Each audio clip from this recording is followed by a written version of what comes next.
नमस्कार। आज हम एक दिलचस्प किताब पर बात करने वाले हैं, डेविड बाक की स्मार्ट कपल्स फिनिश रिच। जी। हमारे पास इसकी समीक्षा के कुछ अंश है और हम समझने की कोशिश करेंगे कि भाई जोड़े मिलकर अपने पैसे कैसे मैनेज करें ताकि न सिर्फ पैसा बने बल्कि रिश्ता भी खुशहाल रहे। बिल्कुल। और इस किताब का जो सेंट्रल आइडिया है ना, वो यही है कि फाइनेंशियल हार्मनी मतलब पैसों को लेकर आपसी तालमेल एक मजबूत रिश्ते के लिए बहुत जरूरी है। ये सिर्फ नंबरों का खेल नहीं है, इसमें आपसी समझ है, सपने हैं और सबसे जरूरी खुलकर बात करना। हाँ, ये खुलकर बात करना शायद सबसे मुश्किल होता है कई बार। तो किताब पर आते हैं। लेखक डेविड बाक। स्टाइल क्या है इसका? Personal finance, relationship? हाँ, ये एक तरह से दोनों का मिक्स है। पर्सनल फाइनेंस, रिलेशनशिप्स और वेल्थ बिल्डिंग, खासकर कपल्स के लिए। अच्छा। और मकसद साफ है, जोड़ों को पैसों पर बात करने में सहज बनाना, एक दूसरे की पैसे को लेकर सोच समझना और फिर मिलकर फैसले लेना। ठीक है। तो इसमें कुछ खास कॉन्सेप्ट्स भी होंगे। मैंने सुना है बाक के कुछ आइडियाज काफी पॉपुलर हुए हैं। हाँ बिल्कुल, शायद सबसे ज्यादा फेमस है उनका लाटे फैक्टर। ओह हाँ, लाटे फैक्ट, ये तो मैंने भी सुना है। मतलब ये वही है ना कि रोज के छोटे मोटे खर्चे जैसे बाहर कॉफी पी ली, हाँ बिल्कुल वही। वो असल में कितने ज्यादा हो जाते हैं अगर हिसाब लगाएं तो। एग्जैक्टली बाकी यही कहते हैं कि ये जो छोटे छोटे रोज के खर्चे हैं ना, जिन पर हम ध्यान भी नहीं देते, वो अगर आप बंद करके या कम करके उस पैसे को कहीं इन्वेस्ट करें तो लंबे समय में वो एक बहुत बड़ी रकम बन सकती है। अच्छा, मतलब सिर्फ कॉफी छोड़ने से? नहीं नहीं, सिर्फ कॉफी की बात नहीं है, ये एक सिंबल है।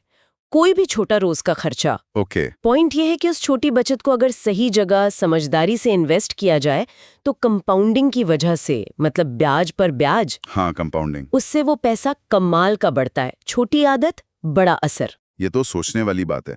पर क्या सिर्फ पैसे बचाना ही सब कुछ है? बाखब कुछ और भी कहते हैं, वैल्यूज वगैरह के बारे में। हाँ, यहीं पर उनकी दूसरी बड़ी बात आती है, value based financial planning. Value based मतलब ये कि आप बजट बनाने या इन्वेस्टमेंट शुरू करने से पहले पार्टनर के साथ बैठें और बात करें कि आप दोनों के लिए जिंदगी में सबसे जरूरी क्या है, आपके साझा वैल्यूज क्या हैं। जैसे क्या आपके लिए फाइनेंशियल सिक्योरिटी सबसे ऊपर है, या घूमने फिरने की आज़ादी, या शायद बच्चों का भविष्य, या समाज के लिए कुछ करना। अच्छा, तो पहले ये पहचानो कि आपके लिए मायने क्या रखता है। हाँ, क्योंकि जब आपके पैसे से जुड़े फैसले आपकी गहरी वैल्यूज से जुड़े होते हैं ना, तो उन्हें निभाने का मोटिवेशन भी ज्यादा होता है और प्लान ज्यादा सफल होता है। ये दिलचस्प है। अक्सर लोग सीधे बजट पर कूद जाते हैं, लेकिन अगर मान लीजिए पार्टनर्स की वैल्यूज थोड़ी अलग हो तो? अच्छा सवाल है। पाक मानते हैं कि बातचीत शायद थोड़ी मुश्किल हो सकती है, पर यह बहुत जरूरी है। वो कहते हैं कि इसमें बैलेंस ढूंढें, प्राथमिकताएं तय करें और सबसे जरूरी, ईमानदारी से बात करें। समझौता करना पड़ सकता है, लेकिन लक्ष्य साझा होना चाहिए। ठीक है, तो पहले क्यों फिर कैसे। किताब में एक 7 स्टेप सिस्टम भी है शायद। हाँ बिल्कुल, 7 step smart couples finish rich system. उसके कुछ खास स्टेप्स बता सकती हैं? जरूर।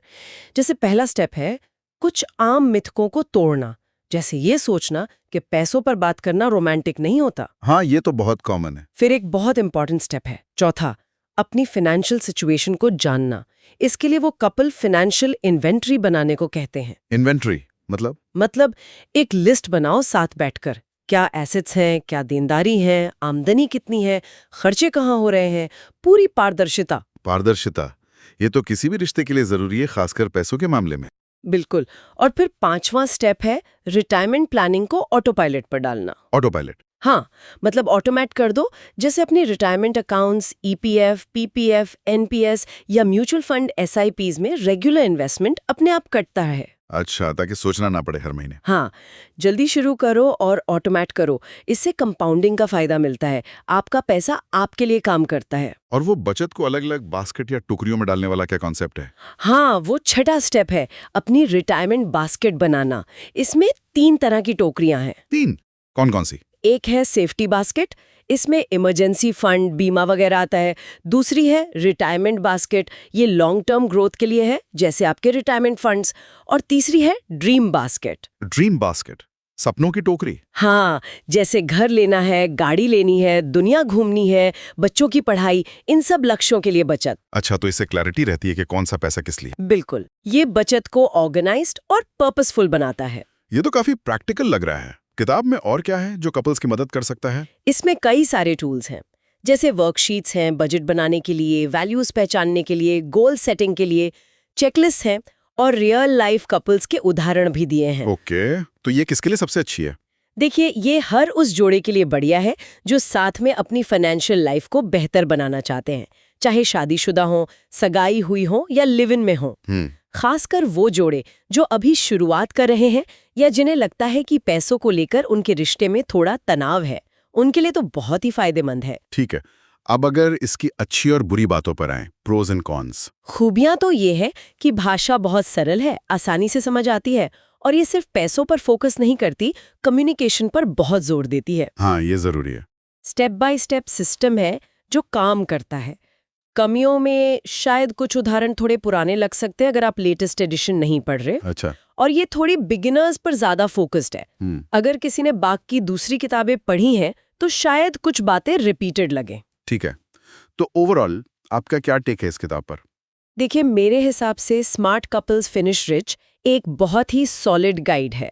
ये सिर्फ ये नहीं बताती कि पैसे कैसे बचाएं या इन्वेस्ट करें, बल्कि ये सिखाती है कि विश्वास, पारदर्शिता और साझा मकसदों के साथ पैसे की अच्छी आदतें कैसे बनाएं। इसमें प्रैक्टिकल सलाह और इमोशनल समझ का जो बैलेंस है ना, वो इसे खास बनाता है। तो रेटिंग क्या देंगे आप इसे? मैं इसे 5 में से 4.5 स्टार दूंगी।